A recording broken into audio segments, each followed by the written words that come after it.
Hey there, welcome to another edition of Vegas Bad Boys of Podcasting. It is I, DJ Impact, and I'm here with Sin City Steve, and we are your guys for this podcast. Matt Michaels is out on a Tools concert, so that must be exciting. And Oh yeah, yeah, hey, Maynard puts on a hell of a show, so he's I'm sure. definitely he's getting his money's worth tonight. You know what's interesting? I've seen um promotions where I thought I've seen them play at like House of Blues, and it's interesting to think, how do you go from House of Blues to T-Mobile? Were they just doing like an intimate, Oh like yeah, so do they do that dude, often? I've seen Maynard in one of his other side projects perform in an opera theater hall Oh before. wow. Okay. So like any number of like eccentric Yeah. possibilities, it's all fair game when it comes to any of his bands that he's a part of. So Got yeah. you. Okay. Yeah, well, I'm sure it's gonna be a great show. And Rob is doing his comedy thing. So he's Oh doing a yeah. show tonight. So shout out to everybody doing things. But it's great always, Sin City, when it's us two here. You know, the last time it was us, it was so funny. Last time we was on here, hey, we got swerved on. I was bitching, we were bitching. What the heck is going on? Well, things is definitely a lot clearer now, and I definitely want to get your thoughts on that. But before we jump on that, yeah, leading up to everything, there was the press event that was here in Vegas, and I know we mentioned it a little bit last week, but you was actually there. None of the rest of us was actually there. How was it, man? It seemed like it was live from just off the hook from the dude, TV. it was dope, man. The thing is, it was genuinely free. Yeah, So as long as you wanted to brave the elements and hang out outside of T-Mobile Arena, yeah, then yeah, it was free. I'd say that they had a good couple thousand people. yeah. They filled in the side sections first, which was pretty interesting. So Okay, you had the stage obviously in its normal layout at right. one end of the arena, and then they filled in the two areas, the two seating sections next to that stage, and then they kind of fanned out, filling in the center sections last, which I thought to be interesting, but it makes all the sense in the world because if they are going to get crowd shots, then they're going to strictly use that end as the hard cam. So it's not really Right. going to focus on any fans whatsoever. Sure. And it was really cool, man. I'd say the only downside for it is, and it wasn't just me that said it. A Mhm. lot of people were assuming that they would make that Mania announcement for 2025. And when that didn't happen, it was kind of like, this is incomplete. All right. So when are they coming back out here and saying, all right, but here's something to look forward to next year? Something of that nature. But it didn't happen. Hopefully, Vegas still is in the running and Yeah, procures Mania in 2025. As we've learned through Formula One, through the Super yeah. Bowl, Mhm. this city can take large scale events that's Yeah. going to bring hundreds of thousands of people. And Yep. yeah, it's awesome, man. Bring it on. Bring on Mania 2025. I'm actually shocked that Mania hasn't already been here, because I kind of thought by the time they opened up that stadium, I knew now granted, when it was completed, it was during COVID, so nobody was using it. But by the time they were beginning to start occupying it, I think it was a chance for Mania to. I mean, if they would have wanted to, could have been in there already to hold the first biggest huge event. I mean, yeah, I don't know. It's interesting that they haven't done it, but when they do it, it's gonna be amazing. It's gonna bring in everybody. Well, I Um, mean, keep in mind the last time that they were here in Vegas was WrestleMania 9 in the Caesars Palace parking lot in a venue that they created specifically for WrestleMania 9. So, right. yeah. Yeah, Yeah. they built an open air amphitheater and got about 19,000 people to show up to the Caesars Palace parking lot for WrestleMania 9. Pretty interesting shit, and You just know. how far they've come. Yeah. Amazing. Well, uh, shout out to American Bam Bam here that's with us, and that's right. We're there's always going to be some crying or some bitching going on here, but you know what? The bottom line, I think, is that now that we know where things are going, um, I got to tell you, Sin City, I'm actually okay with it, and I know that there are people. By the way, I'm not a part of this group. I know there is a group who believe that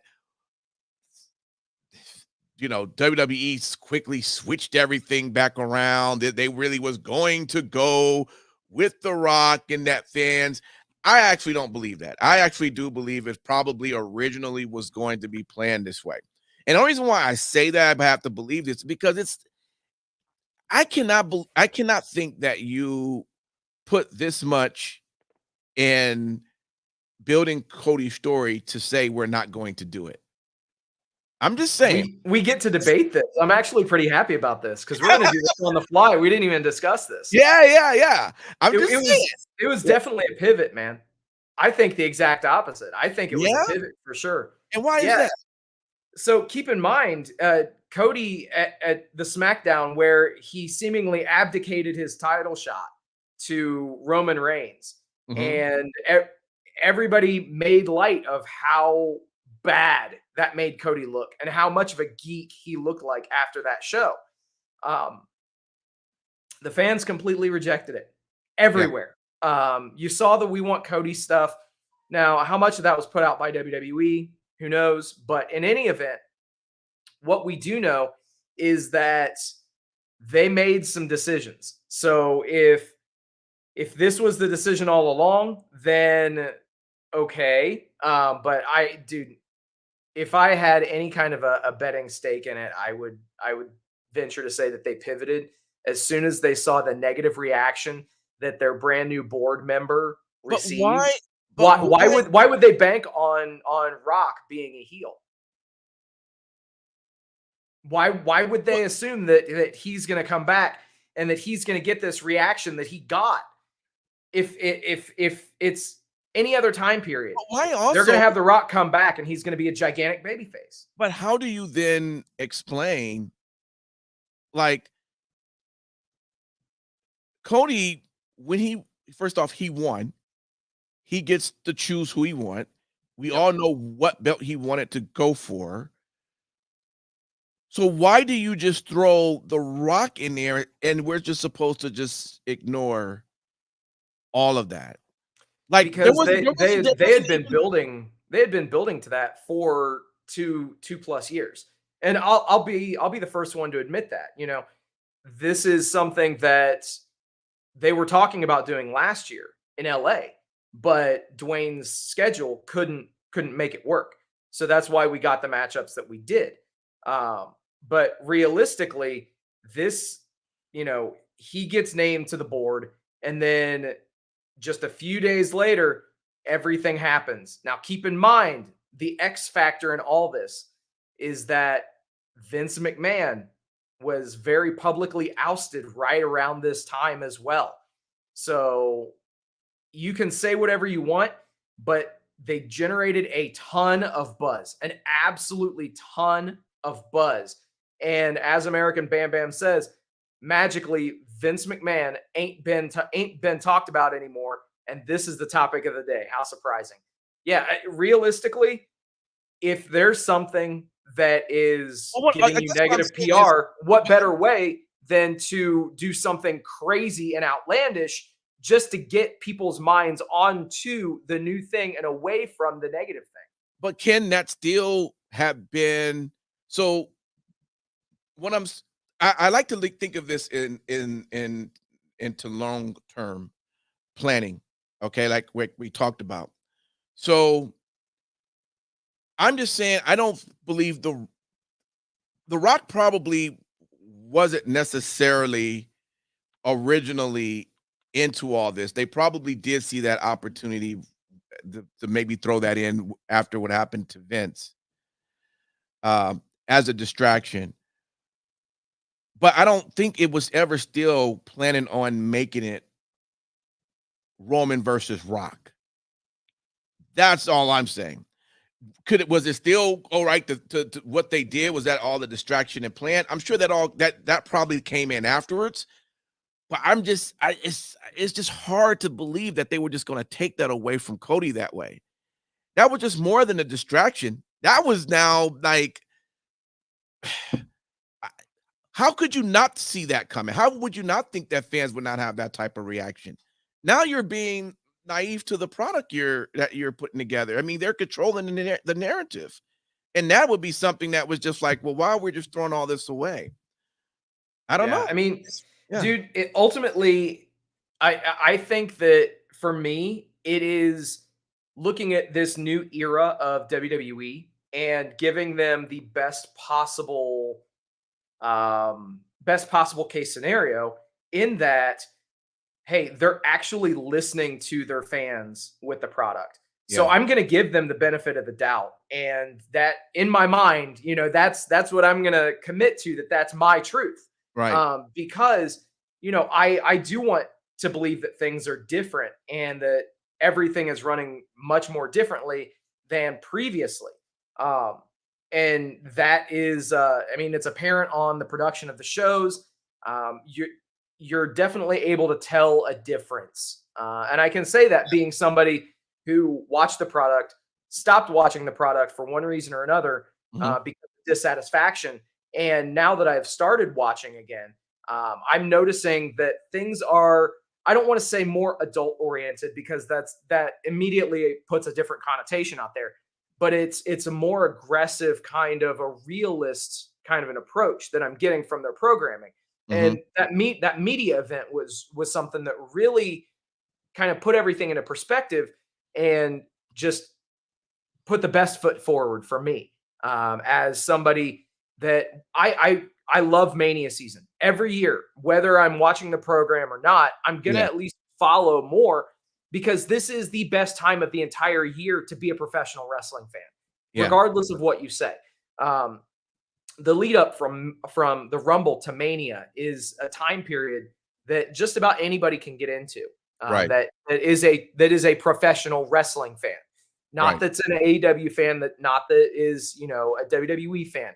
But if you're a professional wrestling fan, there's no other time of the year like Rumble to Mania. Right. Nope. Absolutely agree. I'm excited to see where things are going. And one thing I want to shout out right quick is I probably every week we keep saying that, man, Seth promo is God. This is the best this week. This is the best. Dude, you know what? That guy's on a roll. Let me tell you something. His promos have just been so much fire that the reality of it is it's almost as like he's not injured. Like you don't even pay attention to that. You don't even think. I mean, in the back of your head he is, but he puts on such a great promo that it's something that's not even being paid attention to. That's how great it is and how much of a good work that he's doing. To a point where, whenever the match is announced with him, even though we have an idea of how it's going to go based on his condition, he makes you think otherwise. And you got to appreciate that, man, because this was another solid promo put together again. He's on fire, Steve. I'm liking what's coming out of Seth right now. Absolutely, man. And, I think that despite him coming off as an absolute fucking geek of the week after that media event, dude, like seriously, if you look at it just in terms of appearance, if nothing else, and I heard this on a couple of other podcasts. You had Roman Reigns out there. He's in a tracksuit. He's an athlete. He's your champion. He's looking like $1 million. You had Cody out there. He's in a suit. He's looking like $1 million. You had The Rock out there. It's The Rock. You can have him out there in virtually anything. He's going to be fine because he's earned that. Right.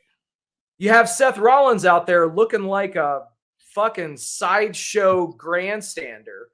Somebody that's trying to get you to, play a carnival game. And it's like, can you take this guy seriously? But the fact is, this guy has gone out and continues to deliver in his promos. We already know that he's amazing in the ring. Right. We've known that for quite some time. For him to step up his promo game, not that his promo game was ever bad by any means. Yep. But he's just kicked it up a notch, and he's just gotten better than he ever has been, especially here lately.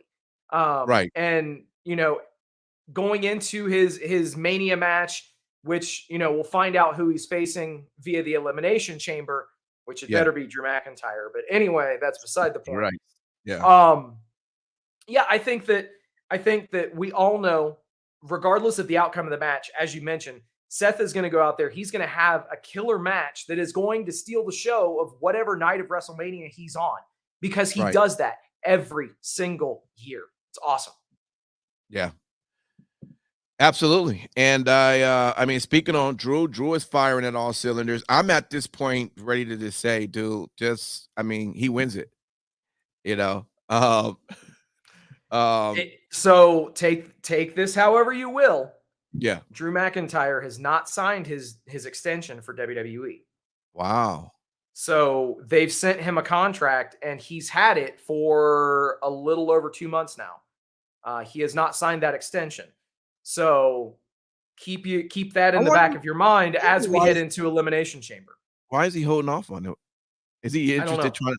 I mean, he clearly don't want to go. I'm not going to say, oh, he's going to leave and go to AEW or anything like that, but it's telling. You would think that somebody like Drew McIntyre would, sign that contract, sign that deal, stick around with WWE, and continue to be a top level player.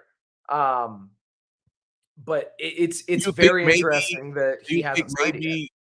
That he's kind of holding it over them. Like, let's say if he's not given the okay to win this particular Elimination Chamber, that maybe it's like, I'm out after this. I mean, I don't think that it's necessarily that match. I think that it comes down to more so how he's portrayed in the match. I would think that, creatively, him coming out with the CM Punk, the CM Punk main event trolling shirt that's on WWE Shop right now, for instance, it's pretty interesting. Why they would give him this platform, this increased exposure, this new T-shirt that clearly they had graphic designers whip up, right? And yet he's still not signed. So it's very interesting. It definitely feels like as if they're trying to appeal to him to keep him in the fold. Yeah. But it's very interesting. I would say this. American Bam Bam is on it tonight.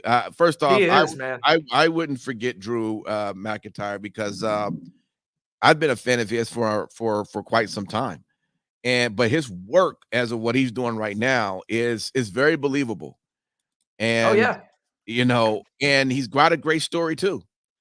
I mean, I sometimes just sit back and laugh, watching the fact that he's winning his title in an empty room. It's horrible.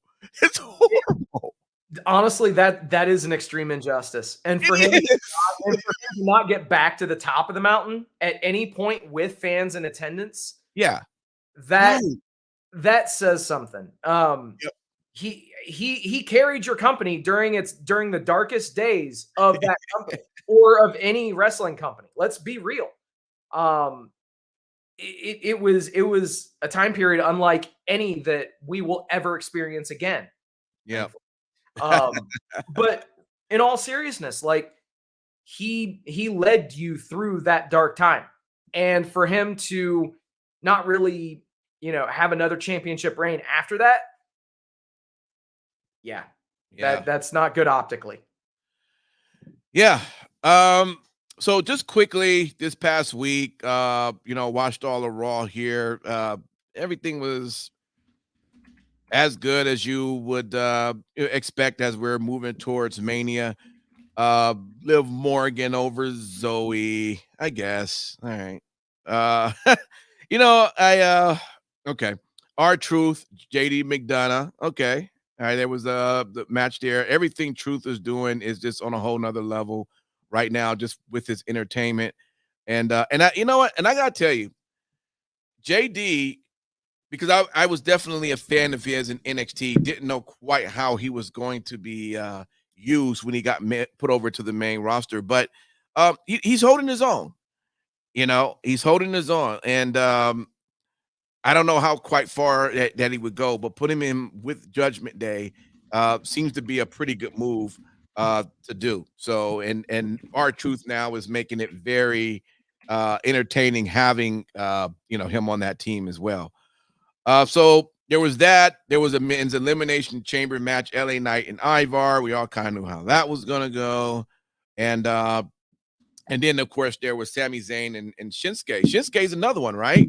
That's doing some great work right now, and I think pretty much the reason why he's doing a lot of great work is because first off, you're allowing him to speak in his native language, right? That makes it so much comfortable, so much easier because we already know he could do the work in the ring. But it's Yep. hard when you have to make somebody, speak in English when when it's not their it's a second language for them. And so he's now comfortable in that element. When you watch him speaking, you're like, okay, yeah, this is the Shinsuke that we wanted to really get a chance to see. So good work for him. And it doesn't matter winning or losing. It's because of what he's doing with his promos. He's still okay. He's still on fire. So overall, I thought Raw was cool though, man. I don't know if you watched all of Raw, but that's kind of where I'm at with that show. I still can't bring myself to spend 3 hours and invest in Raw. Yeah, you can't do 3 hours. Yeah, if somebody tells me, "Hey, you got to go watch this segment," like the Rollins promos, Yeah. and you mentioned it, American Bam Bam is really good about just reaching out and saying, "Hey, Yeah. check this out, check that out," and I value his opinion, I guess, enough to go check that stuff out at this point. But Sure. but yeah, it's I I'm coming around on SmackDown. Give me some time to get to Raw. Got you. Well, no doubt. I won't jump right over in the SmackDown. Let's right in the middle between Raw and SmackDown is a bunch of AEW. By the way, you actually that same weekend, well, last weekend, Super Bowl weekend. I mean, God, Yeah. time is just flying by. Collision was here in the Vegas area, out in Henderson. Mhm. You went to that. How did it go, Yep. man? I saw a couple of shots, fan shots, and it wasn't bad. So, yeah, last week was an interesting week. It Yeah. all started, I guess it would be last Monday with the Super Bowl opening night, Mhm. which was here in Vegas. Had an opportunity to attend that event. It was pretty dope. Oh, you And were part then, okay. Yeah. yeah, and then all the Super Bowl stuff that was here. And then I chose to take my ass to Phoenix and check out Dynamite. Oh, that's And so I mainly did it to witness history. Sting is one of my favorite wrestlers of all time, and I saw this as an opportunity to be there live to witness him winning his last championship that he will ever hold in his career. yeah. Which that happened last week, where he and Darby beat Big Bill and Ricky Starks for the tag titles on Dynamite. Okay. So that was really cool to see live.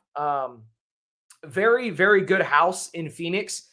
A lot of walk-ups that I noticed as well. Sure. So that was really encouraging. I came back to Vegas in time for Collision, hit that up, and the Collision ticket sales leading up to the event were downright miserable. They were Right. bad. Yeah. It was documented everywhere. Less than 2,000.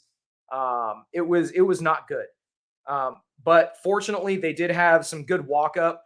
I noticed that they had, I believe, 2 sections with the hard cam that they had tarped off.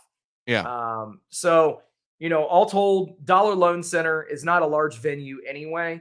Right. But let's just hope that is rock bottom for them, because it was seeing the attendance numbers, being in the building. It definitely felt like as if there were more than 2,000 people there. Right. But yeah, that was a pretty interesting show as well. Ishii is always a good fun match. And his match that he had with Orange Cassidy there was no exception. So Right. that was it was a good show, a good week of programming last week. So I appreciate you and Rob holding it down last week while I was not here. So thank you very much for that. No doubt, no doubt. And you enjoyed Dynamite this week, what they had to offer? This week's Dynamite was pretty fucking fire, man. It was bookended by 2 solid matches. Jon Moxley and Dax Harwood kicked off the show. And just by saying who's in the match, you know what kind of a match it's going to be. Yeah, sure. These 2 guys were sitting back. They were throwing bombs.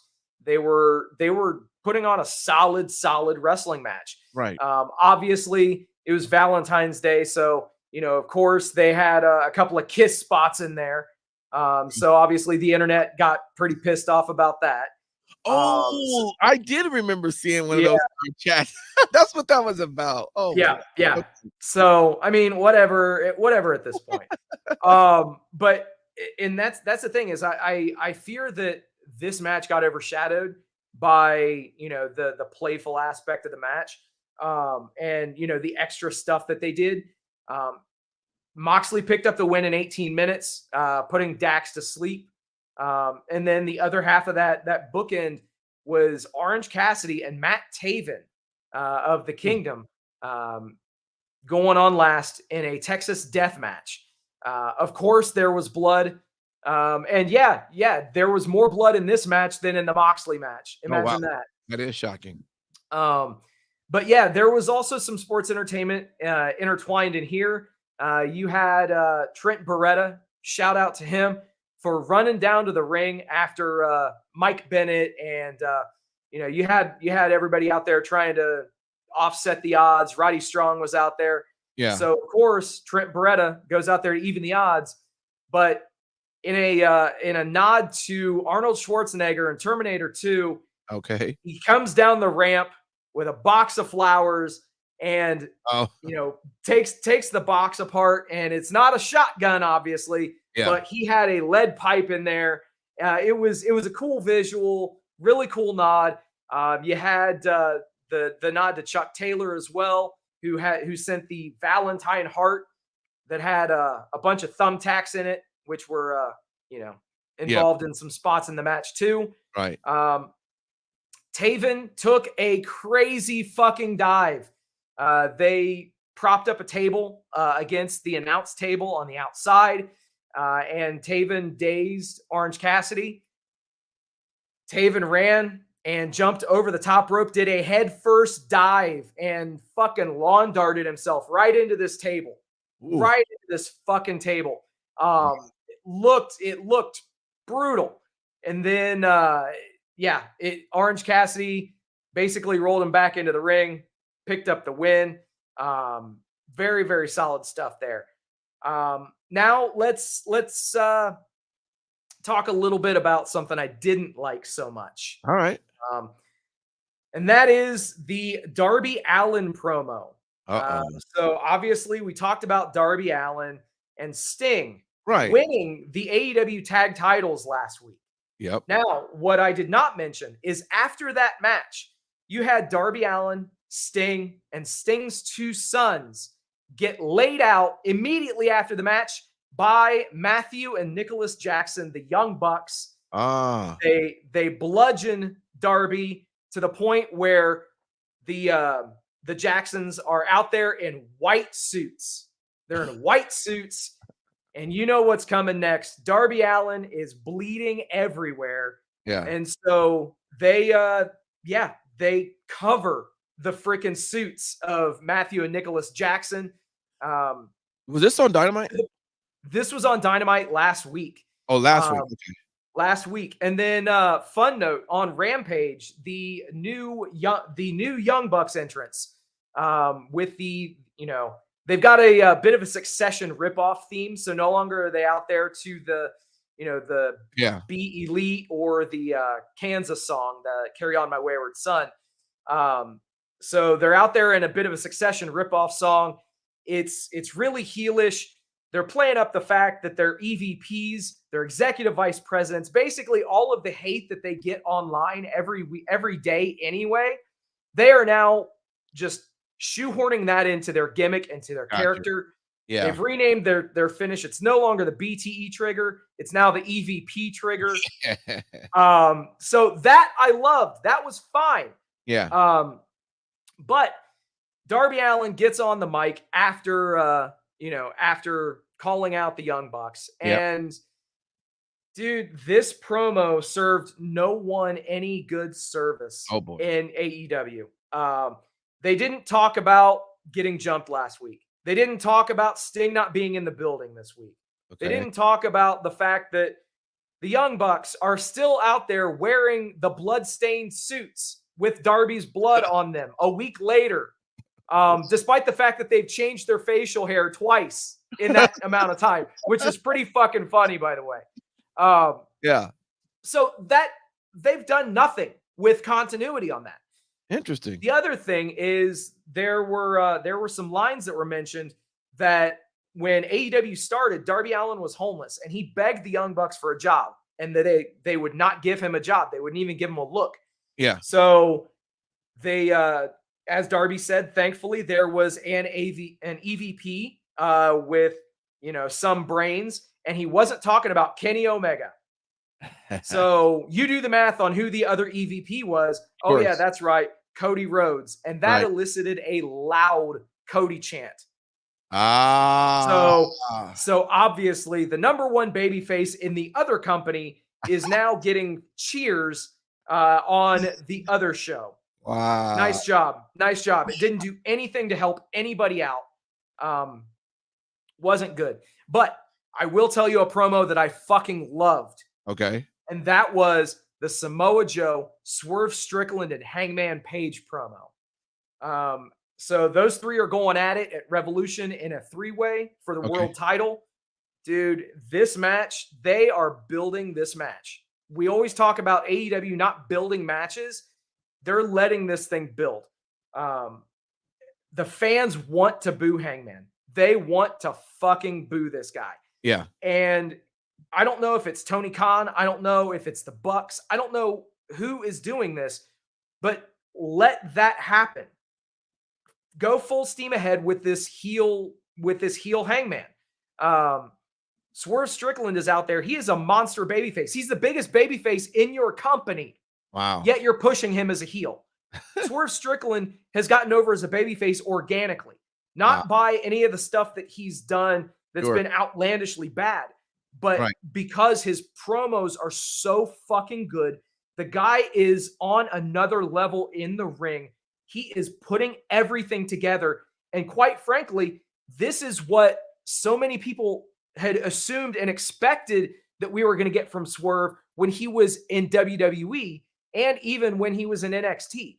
Because while Swerve was a North American champion in NXT and he did great things, dude, if you haven't seen Swerve in AEW, you haven't seen the surface even be scratched with the stuff that he can do.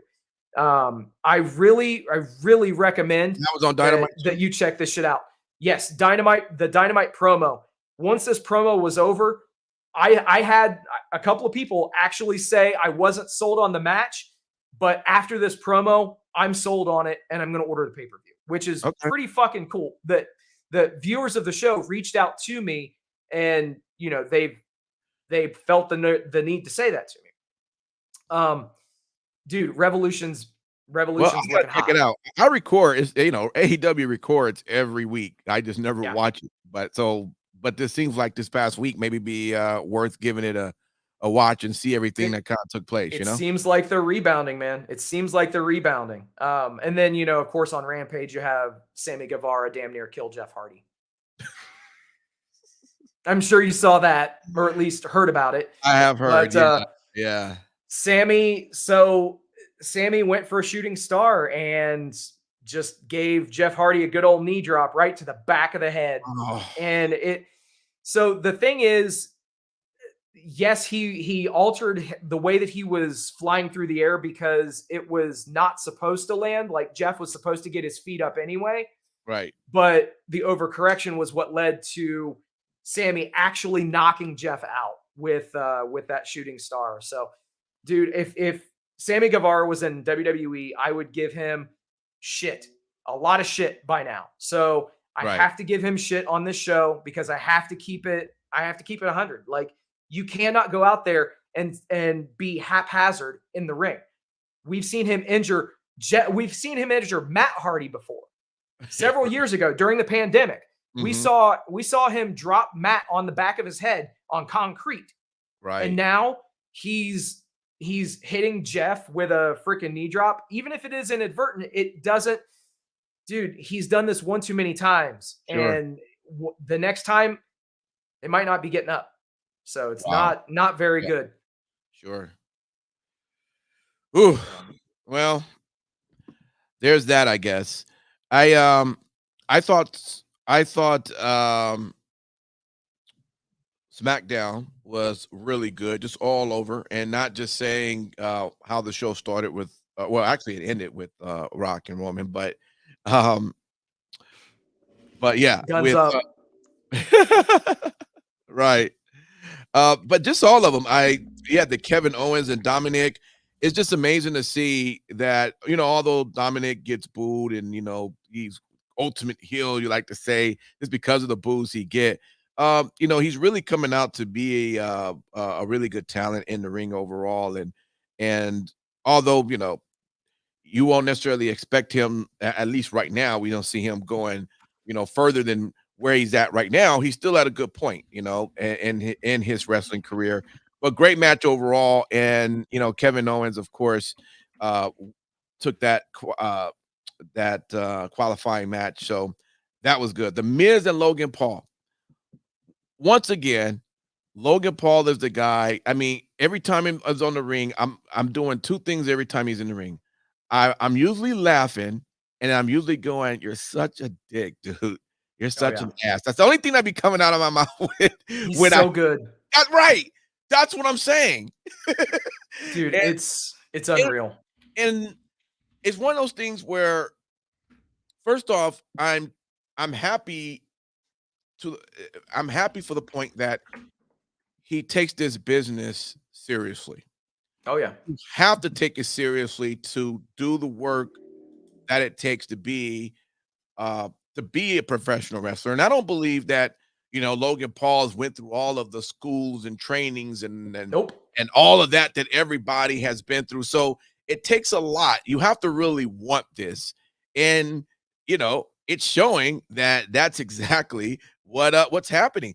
And then being a heel, because the reality of it is Logan Wright in reality might be a really cool guy. Like he might be a person I might be like, man, how you doing? Want to talk to me? Your day going great? He might be that type. But dude, how I really think of him is that he is like, man, don't even talk to me. Why are you even looking at me? Go buy my fucking drink and leave me alone. That's how I think of him. You know what I mean? So he's doing his job.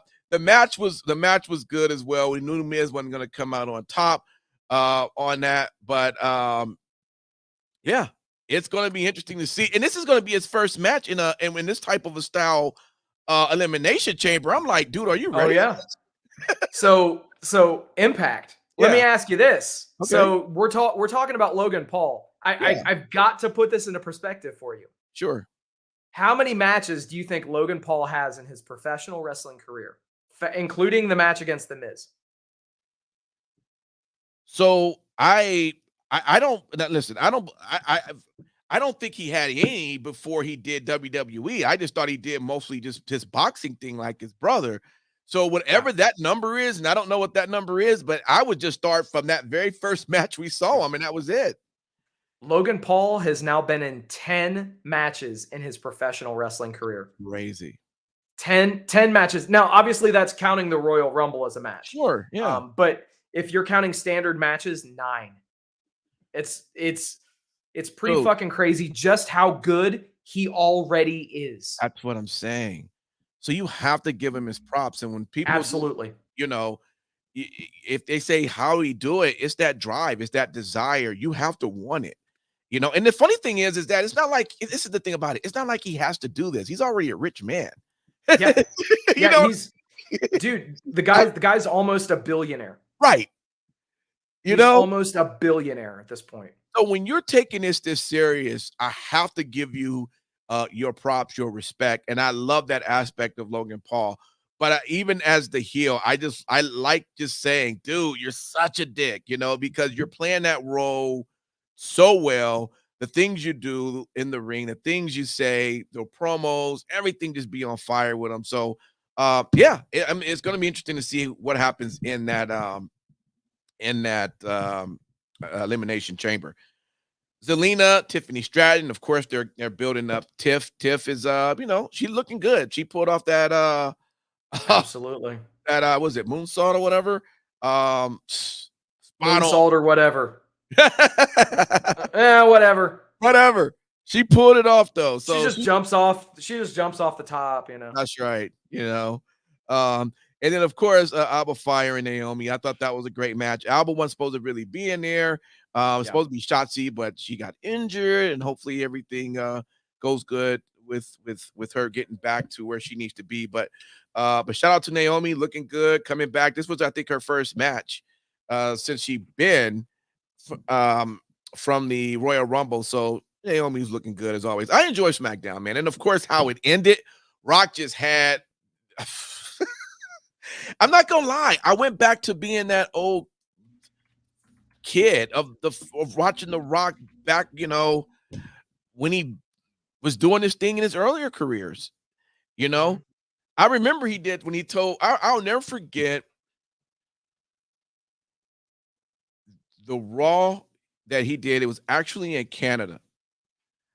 I'll have to send you this, Steve. I'm gonna find it, and I'll just send the link. It's just something that he had just came back. He left being a face, although I think the fans were kind of getting annoyed with him. I think he left for some time to do a movie, and then he came back.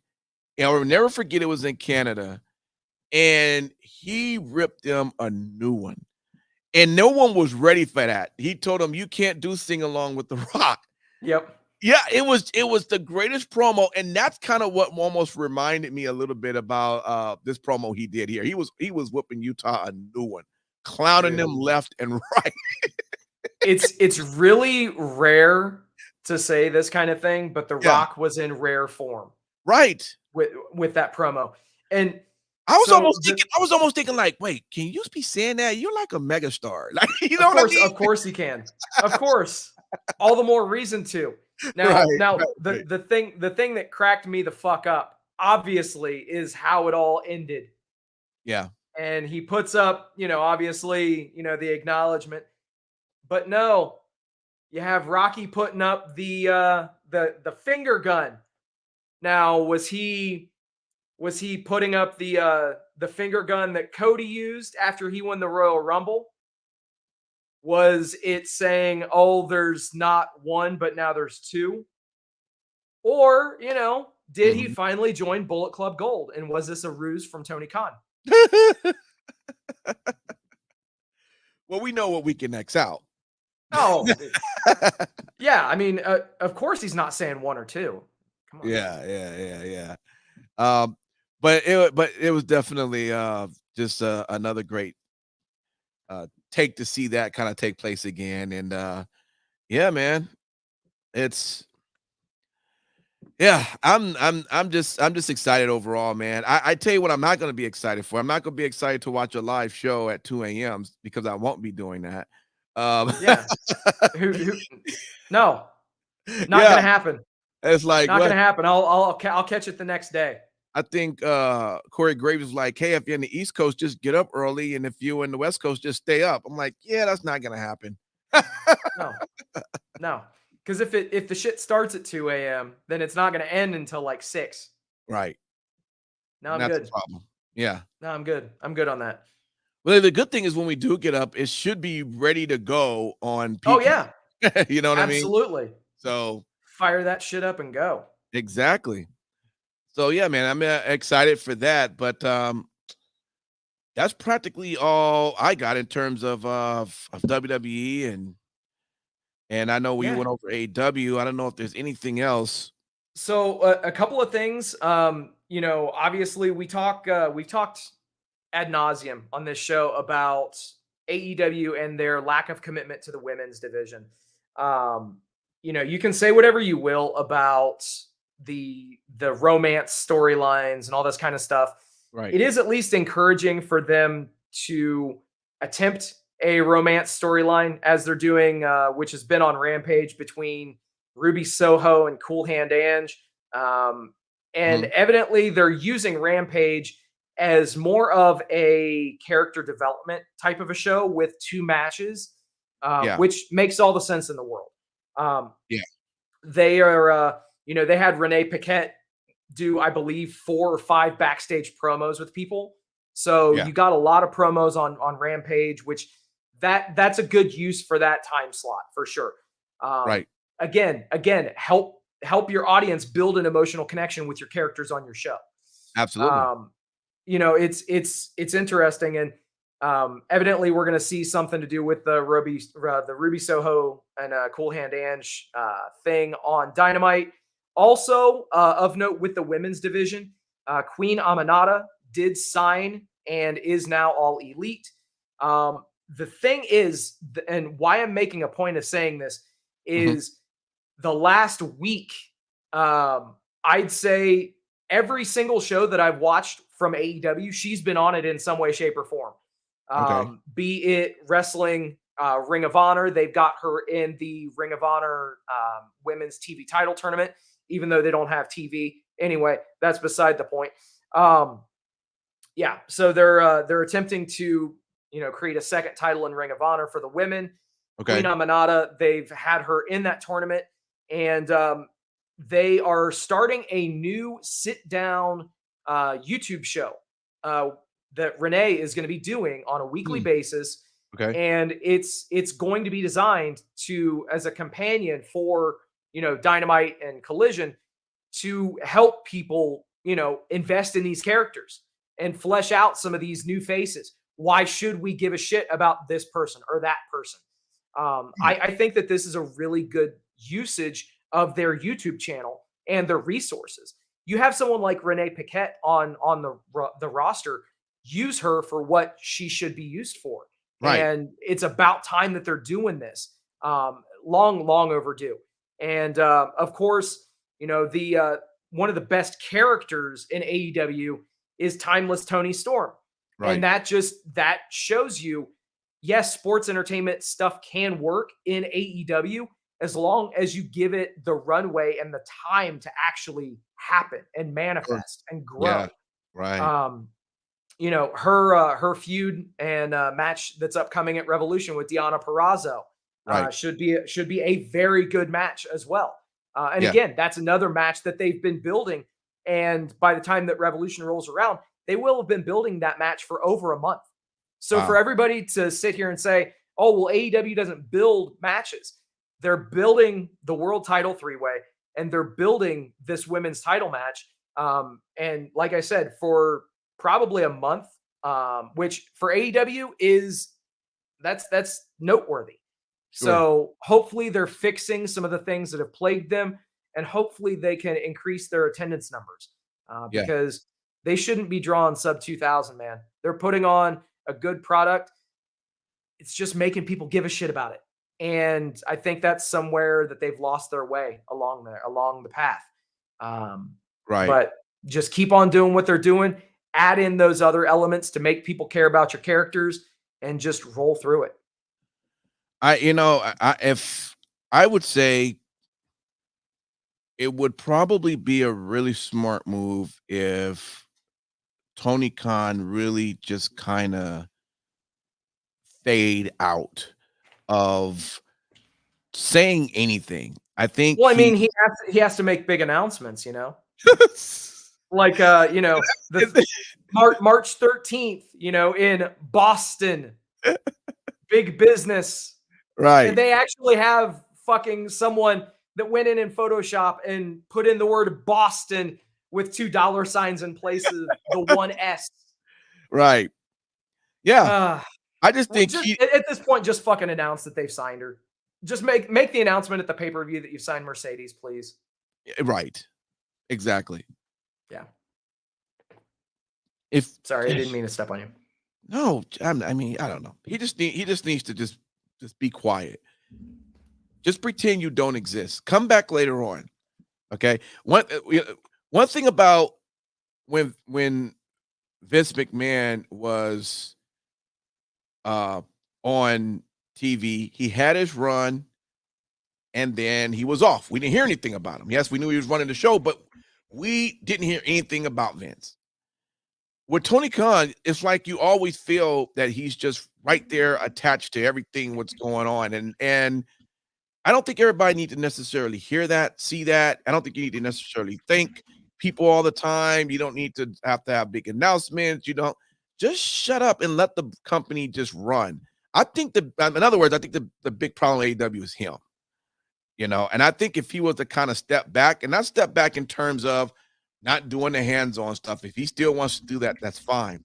But keeping his name out there by constantly posting things and saying things and all of that, I think that's just my opinion, because that's what gets annoyed.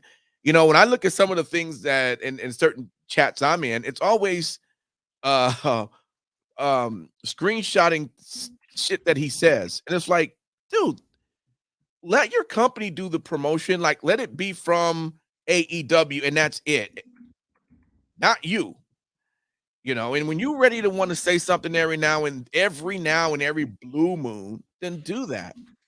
But you don't have to continue to just always put yourself out there, because you sometimes sound silly and look silly. So, yeah. That is something that Andre mentioned right here.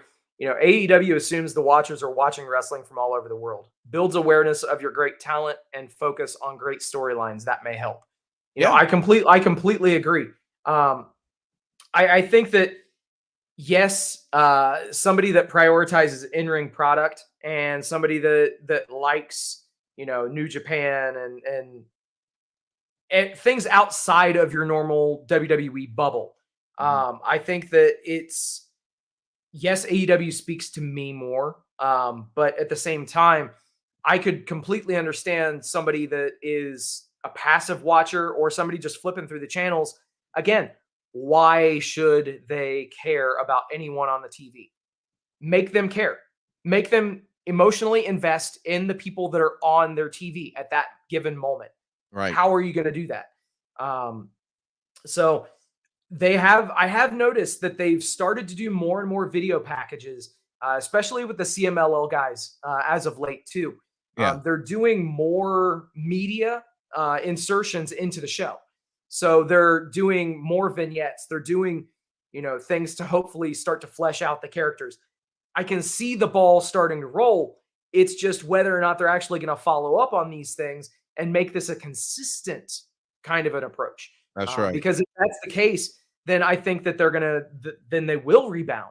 But it's, again, all about consistency. And as with everything else, if you're not consistent, you're not going to win. That's true. Let me get I was about to quickly, I was about to get ready to end the show, but one thing I want to ask you that happened while you were away. And there's this, it's two parts. I was reading up on this. First one came from Wrestling Headlines. Okay. And this is titled TNA Impact on Access TV on 2/15 draws lowest viewership since rebranding back to TNA. Quickly, just a couple of sentences. This says that TNA drew 86,000 viewers for the week's installment of Impact on Access on Thursday, February 15th, 2024. That's according to Spoiler TV. It says, by comparison, this is down from the show on January 25th, which drew 102,000 viewers on Access TV. The number for the February 1st and February 8th episodes have yet to surface. So There's that one. The second thing I want to read you, this was from Cage Side Seats. This is from 3 days ago. And it is titled, "The TNA roster is worried about the future of the company," and wrote this long letter about it. And I'm not going to read that whole letter, but it just says that last week, Anthem terminated the contract of TNA president Scott D'Amore and named Anthony Ciccione as his replacement. Now, follow-up reporting indicated that D'Amore and Anthem repeatedly clashed over budget decisions, among other things. The TNA roster reacted in shock and dismay at the news of D'Amore exit from the promotion, and Anthem's video call with the TNA roster about the news apparently didn't go well at all. The idea that wrestlers might begin asking out of their current TNA deals didn't paint a good picture for the future of the company. Now, Sin City Steve, listen, although I have not been watching about to say Impact Wrestling. That's the one I was watching. It was Impact. No one else has been watching Impact Wrestling either. I know, but I really truly enjoy the product and enjoy the talent. Yeah. But you can see that there's a connection. I read those because, okay, first off, you get rid of Scott D'Amore, which first off makes no sense to me. Yep. And then after this happens, now you'll be not only seeing a viewer drop off, but now you got talent not knowing where this business might go because you put somebody in charge who don't know the business. They know TV business. They don't know wrestling business. I don't understand. Like, what is Anthem doing? Are they trying to destroy this? It almost seems like now we're at the point. I mean, at least Impact was maintaining. You know, they wasn't technically growing, but they wasn't necessarily diving down either. They were steady, and that was okay.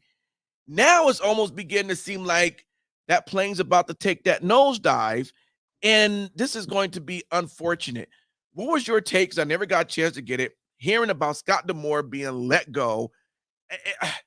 I mean, I read it several times last week when I'm like, this can't be true. And then read who took over the company, read what his quote unquote qualifications are. And I'm like, this does not make sense. I don't know. I don't get it. I genuinely do not get it.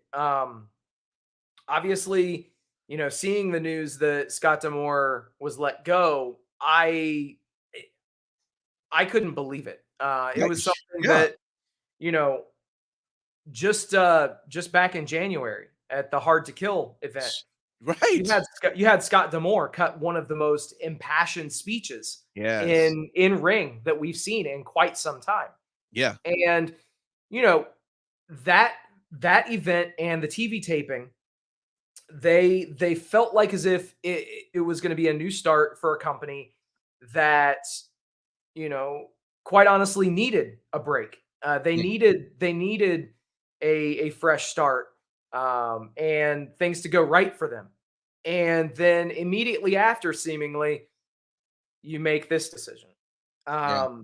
It's troubling because you've got a serious morale issue in TNA at this point.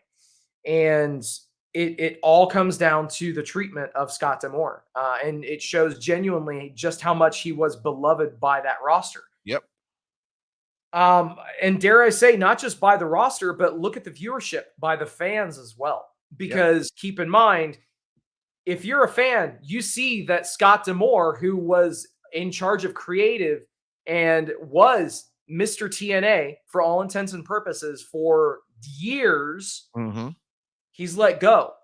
Okay, so why, as a fan, would I necessarily tune in?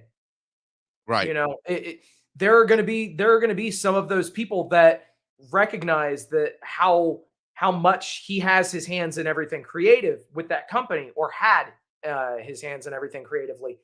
And, you know, you said it yourself, there was a huge drop off in the viewership.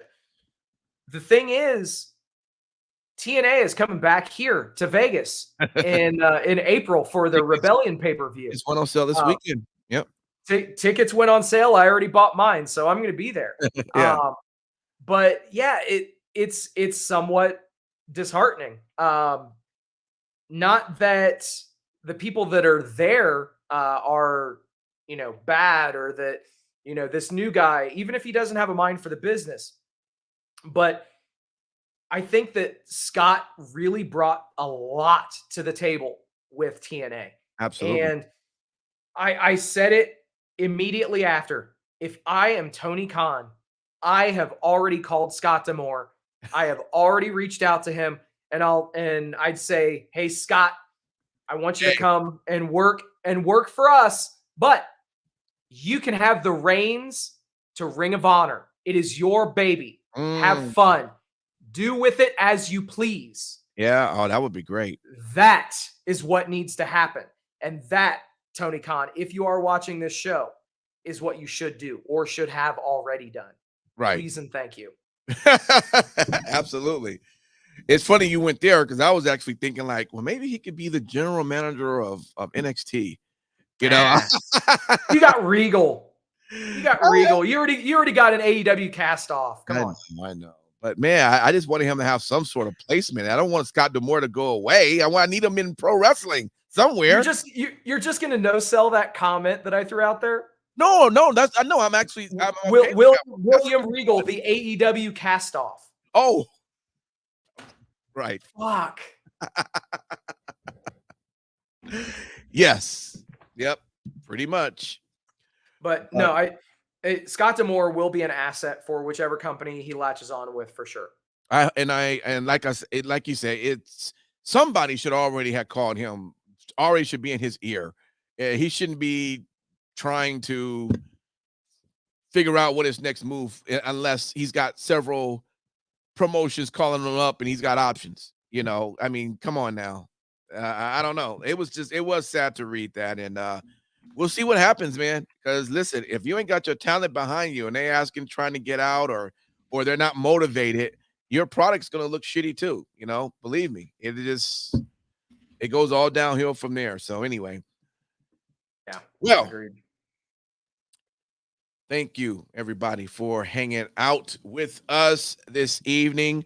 Every time I think we're gonna have the whole crew the following week, it's always somebody else that that'll be out. I'll be. We do it live. That's right. That's how we do it live. Hopefully, I definitely should be around at least till Mania kicks in. I know I won't be here that weekend because I will be in the Philly. But yes, but outside of that, I should be here.